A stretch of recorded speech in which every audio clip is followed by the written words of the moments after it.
Law 3. Conceal your intentions. Judgment. Keep people off balance and in the dark by never revealing the purpose behind your actions. If they have no clue what you are up to, they cannot prepare a defense. Guide them far enough down the wrong path, envelop them in enough smoke, and by the time they realize your intentions, it will be too late. Part 1. Use decoyed objects of desire and red herrings to throw people off the scent. If at any point in the deception you practice, people have the slightest suspicion as to your intentions, all is lost. Do not give them the chance to sense what you are up to. Throw them off the scent by dragging red herrings across the path. Use false sincerity, send ambiguous signals, set up misleading objects of desire. Unable to distinguish the genuine from the false, they cannot pick out your real goal.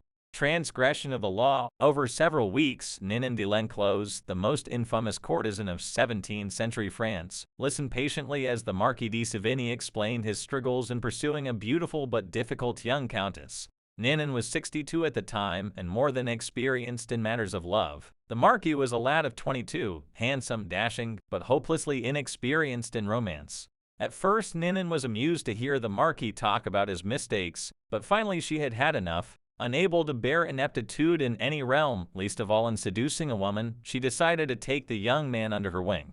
First, he had to understand that this was war, and that the beautiful countess was a citadel to which he had to lay siege as carefully as any general. Every step had to be planned and executed with the utmost attention to detail and nuance. Instructing the Marquis to start over, Ninon told him to approach the countess with a bit of distance, an air of nonchalance. The next time the two were alone together, she said, he would confide in the countess as would a friend but not a potential lover. This was to throw her off the scent. The countess was no longer to take his interest in her for granted, perhaps he was only interested in friendship. Ninon planned ahead. Once the countess was confused, it would be time to make her jealous. At the next encounter, at a major fete in Paris, the Marquis would show up with a beautiful young woman at his side. This beautiful young woman had equally beautiful friends, so that wherever the countess would now see the Marquis, he would be surrounded by the most stunning young women in Paris. Not only would the countess be seething with jealousy, she would come to see the Marquis as someone who was desired by others. It was hard for Ninon to make the Marquis understand, but she patiently explained that a woman who is interested in a man wants to see that other women are interested in him too. Not only does that give him instant value, it makes it all the more satisfying to snatch him from their clutches. Once the countess was jealous but intrigued, it would be time to beguile her. By Ninon's instructions, the Marquis would fail to show up at affairs where the countess expected to see him. Then, suddenly, he would appear at salons he had never frequented before, but that the countess attended often. She would be unable to predict his moves. All of this would push her into the state of emotional confusion that is a prerequisite for successful seduction. These moves were executed and took several weeks.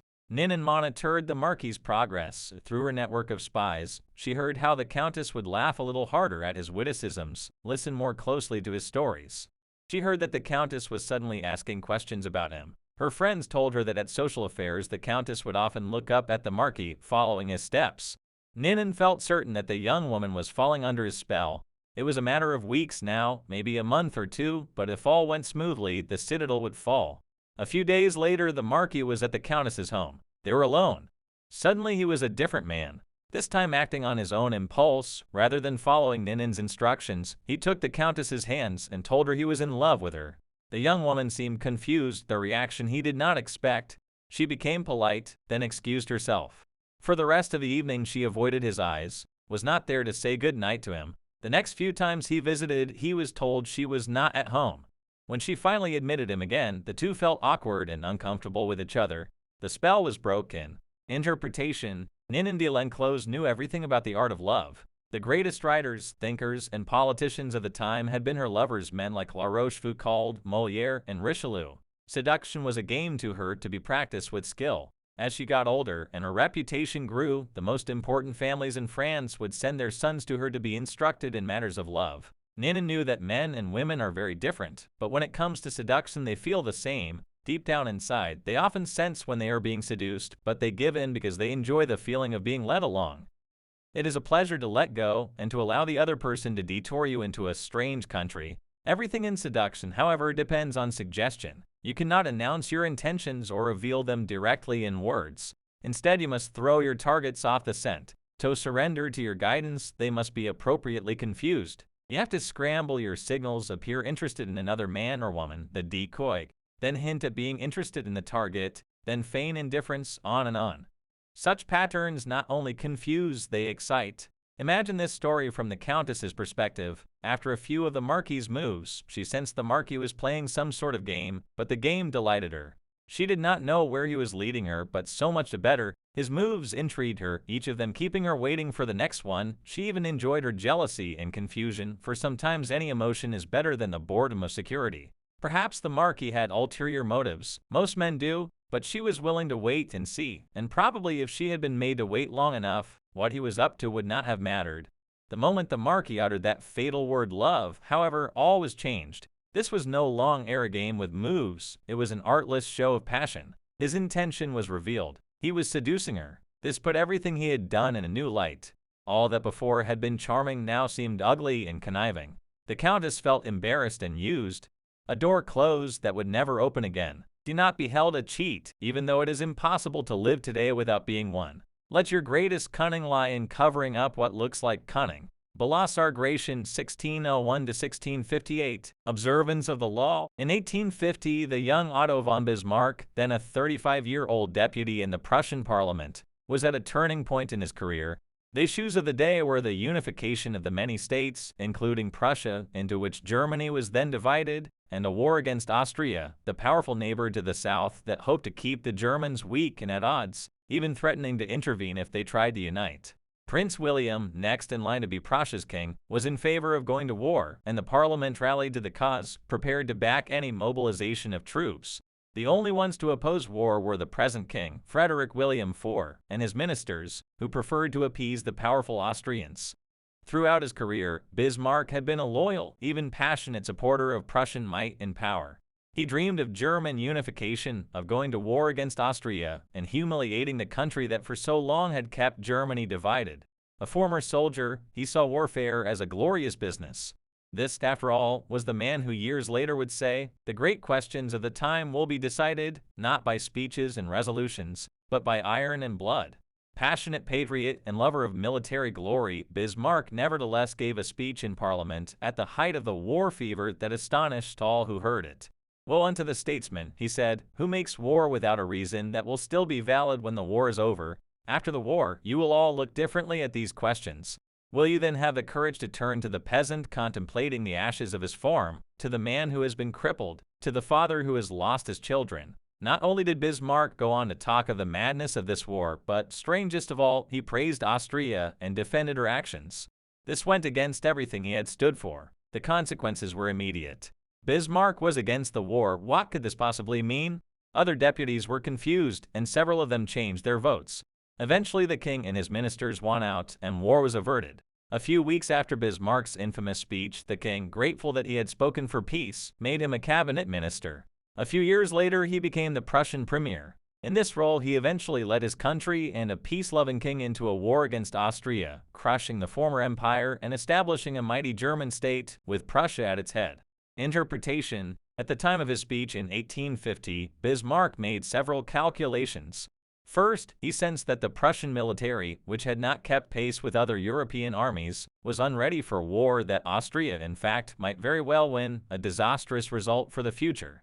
Second, if the war were lost and Bismarck had supported it, his career would be gravely jeopardized. The king and his conservative ministers wanted peace. Bismarck wanted power. The answer was to throw people off the scent by supporting a cause he detested, saying things he would laugh at if said by another. A whole country was fooled. It was because of Bismarck's speech that the king made him a minister, a position from which he quickly rose to be prime minister, attaining the power to strengthen the Prussian military and accomplish what he had wanted all along: the humiliation of Austria and the unification of Germany under Prussia's leadership. Bismarck was certainly one of the cleverest statesmen who ever lived, a master of strategy and deception. No one suspected what he was up to in this case. Had he announced his real intentions, arguing that it was better to wait now and fight later, he would not have won the argument, since most Prussians wanted war at that moment and mistakenly believed that their army was superior to the Austrians. Had he played up to the king, asking to be made a minister in exchange for supporting peace, he would not have succeeded either. The king would have distrusted his ambition and doubted his sincerity. by being completely insincere and sending misleading signals. However, he deceived everyone, concealed his purpose, and attained everything he wanted. Such is the power of hiding your intentions. Keys to power. Most people are open books. They say what they feel, blurt out their opinions at every opportunity, and constantly reveal their plans and intentions. They do this for several reasons.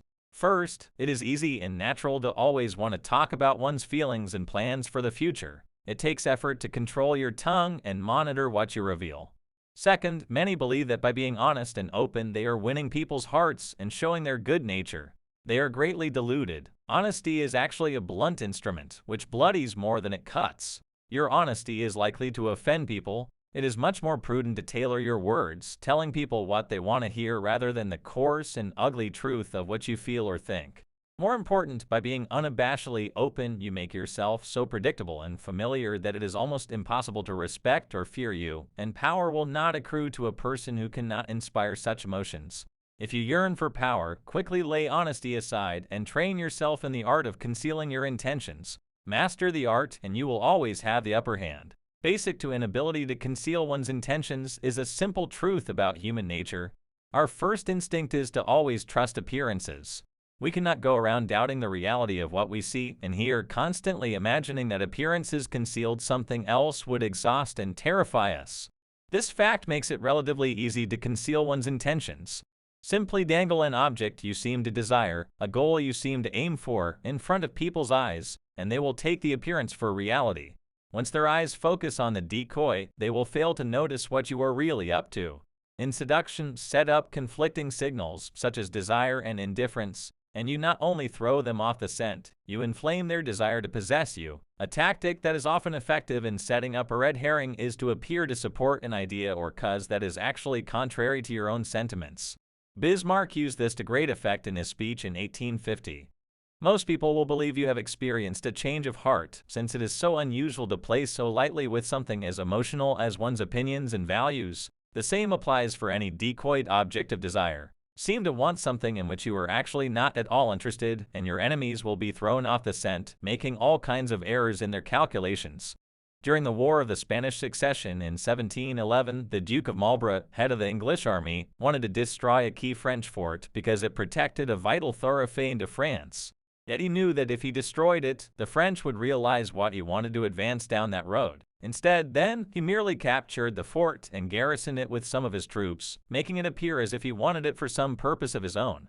The French attacked the fort, and the Duke let them recapture it. Once they had it back, though, they destroyed it, figuring that the Duke had wanted it for some important reason. Now that the fort was gone, the road was unprotected, and Marlborough could easily march into France. Use this tactic in the following manner. Hide your intentions not by closing up, with the risk of appearing secretive and making people suspicious, but by talking endlessly about your desires and goals, just not your real ones. You will kill 3 birds with 1 stone. You appear friendly, open, and trusting. You conceal your intentions, and you send your rivals on time-consuming wild goose chases. Another powerful tool in throwing people off the scent is false sincerity. People easily mistake sincerity for honesty. Remember, their first instinct is to trust appearances, and since they value honesty and want to believe in the honesty of those around them, they will rarely doubt you or see through your act. Seeming to believe what you say gives your words great weight. This is how Iago deceived and destroyed Othello, given the depth of his emotions, the apparent sincerity of his concerns about Desdemona's supposed infidelity. How could Othello distrust him? This is also how the great con artist Yellow Kid Weil pulled the wool over suckers' eyes, seeming to believe so deeply in the decoyed object he was dangling in front of them, a phony stock, a touted racehorse. He made its reality hard to doubt. It is important, of course, not to go too far in this area. Sincerity is a tricky tool. Appear over-passionate and you raise suspicions.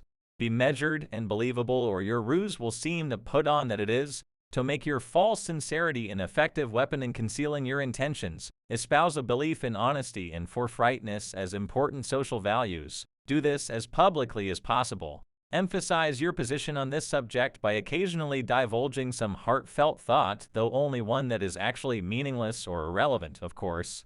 Napoleon's minister Talleyrand was a master at taking people into his confidence by revealing some apparent secret.